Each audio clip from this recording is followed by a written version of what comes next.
पूरे CGP protest में दो ही लोग हैं जो वायरल हुए हैं। एक वो आशिक जो अपनी गर्लफ्रेंड के प्यार में उसके बिना ही उसको सपोर्ट करने आ गया था, और पत्रकार महोदय ने बड़े प्यार से सलाह दी कि संघर्ष करते रहिए, सब ठीक होगा।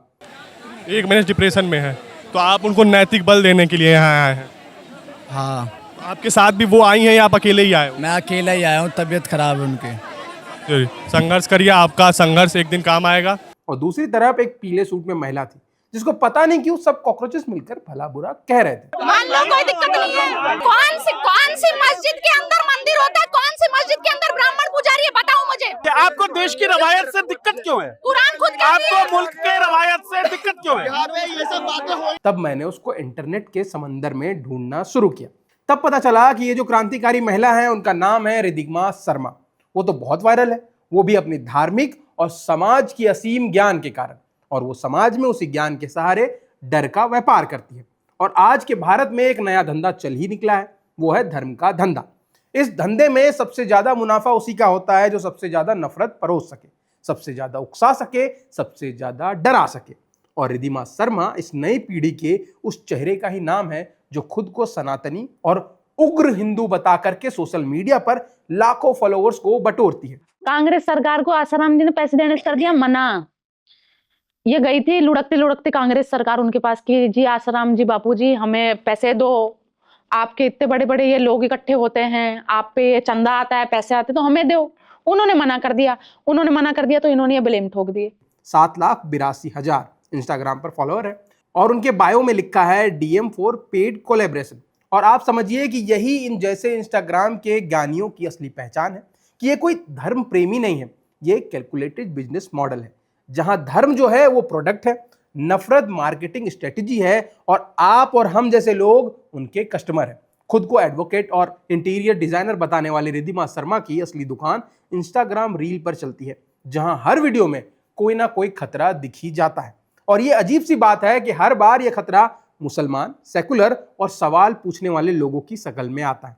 और तो और एक अजीब सी बात यह भी है कि ये जो इंस्टाग्राम के ज्ञानी लोग हैं बिना देर किए सवाल पूछने वालों को या तो देशद्रोही कह देते हैं या तो पाकिस्तानी होने का तमगा दे देते हैं। ये सीजेपी का नेशनल स्पोक पर्सन है सौरभ दास। आपको इससे प्रॉब्लम है? बिल्कुल है। इसके साथ जो भी दिखेगा उससे हर इंसान से प्रॉब्लम है। जो इस सुअर के साथ दिखेगा ये देश विरोधी आदमी है, आज आप यहाँ पे टेररिस्ट आदमी है। और पता है इन लोगों का एक और पसंदीदा टॉपिक है गांधी, और ये तेजस्वी महिला भी उनके बारे में विचार रख चुकी है।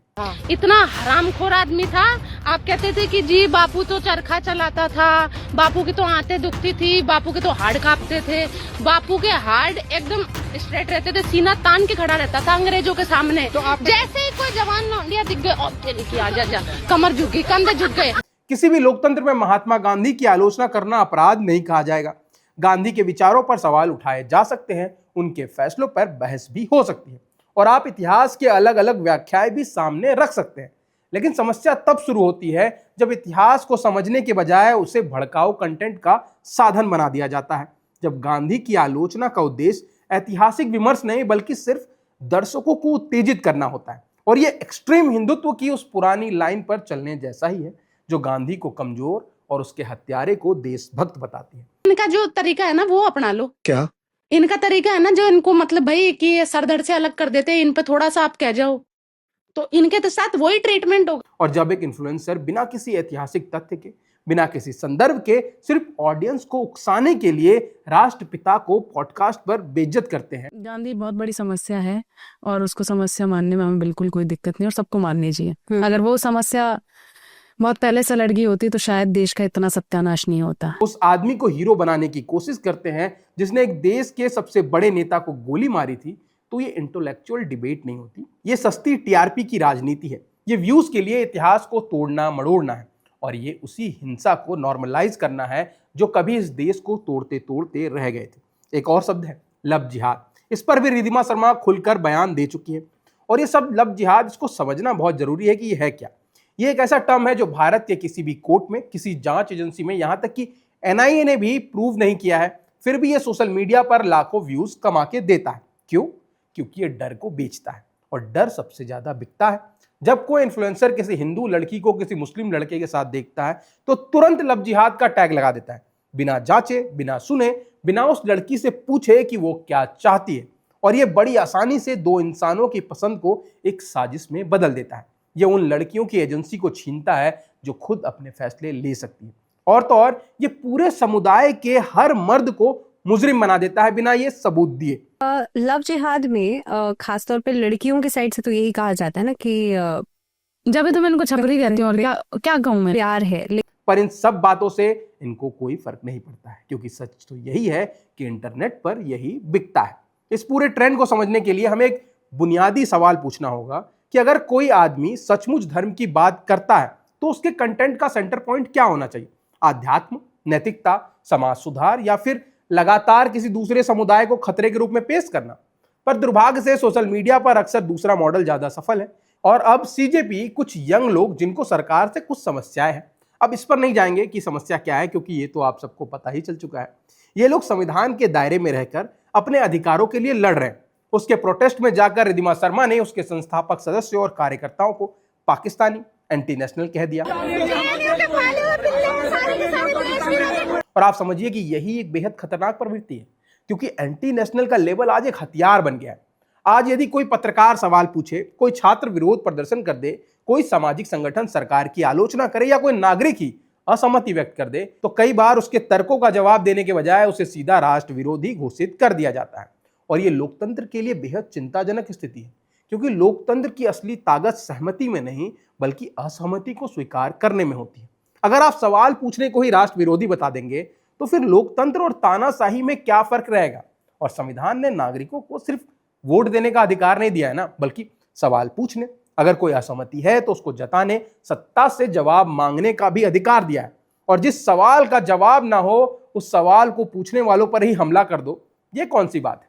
इसके अलावा fact checking website Alt News ने अपनी जांच में पाया कि रिद्धिमा शर्मा यूट्यूब के उन्हीं न्यूज चैनलों पर बार बार दिखती है जो स्टेज वॉक्स पॉप डिबेट चलाते हैं, यानी कि बनावटी बहसें जो बिल्कुल असली दिखती है लेकिन होती नहीं है। और इन न्यूज चैनलों का एक विशेष पार्टी से डायरेक्ट लिंक भी सामने आया था। मतलब साफ है कि ये ऑर्गेनिक आउटरीच नहीं है, ये मैन्युफैक्चर्ड है। और एक पूरा इकोसिस्टम है जिसमें influencer, YouTube channel, political connection मिलकर एक नैरेटिव बनाते हैं और फिर उस वायरल कंटेंट से पैसा और पावर दोनों कमाते हैं। और इस इकोसिस्टम में सबसे बड़ा नुकसान उन आम लोगों का होता है जो इन वीडियो को सच मानकर शेयर करते हैं।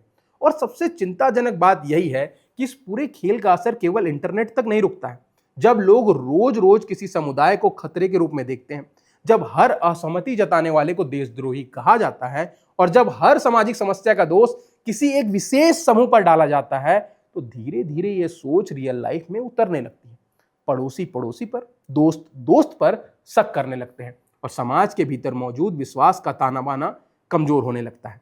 और ये नुकसान किसी एक राजनीतिक दल, धर्म या समुदाय का नहीं है, बल्कि इस पूरे देश का है। इसीलिए असली सवाल किसी एक इन्फ्लुएंसर, किसी एक वीडियो या किसी एक बयान का नहीं है। असली सवाल हमसे और आपसे जुड़ा है कि हम किस तरह के कंटेंट को देखना चाहते हैं, हम किन लोगों को लोकप्रिय बनाना चाहते हैं, हम किस तरह की बातों को बिना जांचे परखे आगे बढ़ाते हैं। जब तक दर्शक नफरत को पुरस्कार देते रहेंगे, तब तक नफरत बेचने वाले पैदा होते रहेंगे। और जब तक समाज तथ्य से ज्यादा उत्तेजना को महत्व देगा, तब तक धर्म, राष्ट्रवाद और पहचान के नाम पर भावनाओं का ये बाजार बड़ा होता जाएगा। अब आपकी इस विषय पर क्या राय है, कमेंट सेक्शन में हमें जरूर बताइए। और अगर आपको ये वीडियो पसंद आया है तो इसको लाइक करें। ऐसे ही और वीडियो के लिए सब्सक्राइब करें बजरबट्टू दुनिया को।